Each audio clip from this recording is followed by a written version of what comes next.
मंडळींनो नमस्कार, मी प्रद्युम्न सेवेकरे. आपण बघता आहात BPS इन्व्हेस्टमेंट्स ऑनलाईन झटपट वार्ता. जाणून घेऊया मागच्या 24 तासामध्ये जगाच्या नकाशावर कुठे काय इकॉनॉमिकली काय प्रोडक्टिव्ह अनप्रोडक्टिव्ह न्यूज घडलेले आहेत.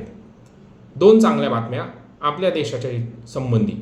पहिली गोष्ट म्हणजे अर्थातच in spite of the prevailing uncertainty and restrictive trade practices भारताकडून रेकॉर्ड एक्सपोर्ट सेल्सची नोंद घेण्यात आलेली आहे. ती किती आहे तर ते म्हणजे $863.11 बिलियन. मंडळींनो, $863.11 बिलियन एवढा आपण एक्सपोर्ट सेल या मार्चमध्ये संपलेल्या आर्थिक वर्षामध्ये केलेला आहे.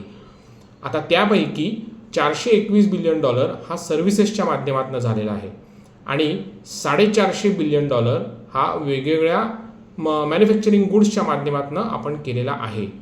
आता याच्यामधला एक चांगला मुद्दा हा असा की या $450 बिलियन पैकी 4.6 जवळपास $4.5 बिलियन आपण जो मिळवलेला आहे एक्सपोर्टचा महसूल तो डिफेन्स क्षेत्राद्वारे मिळवलेला आहे.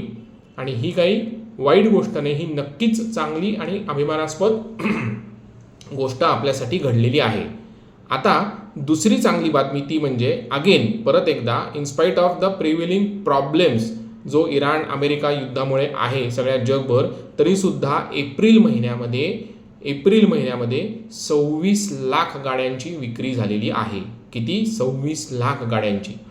आता याच्यातनं एक गोष्ट अधोरेखित होते ती म्हणजे की आउट ऑफ 100 रुपीज हा जर का आपण विचार केला तर आपली इकॉनॉमी ही बहुतांशी इनबाउंड सेल्सच्या द्वारे आहे. म्हणजे 100 रुपयापैकी साधारणपणे 78 ते 82 रुपयाचा महसूल आपल्याला इनबाउंड सेल्सच्या माध्यमातून मिळतो आणि उरलेला 18 ते 20-22 रुपयांचा महसूल आपल्याला एक्सपोर्ट सेल्सच्या द्वारे मिळतो.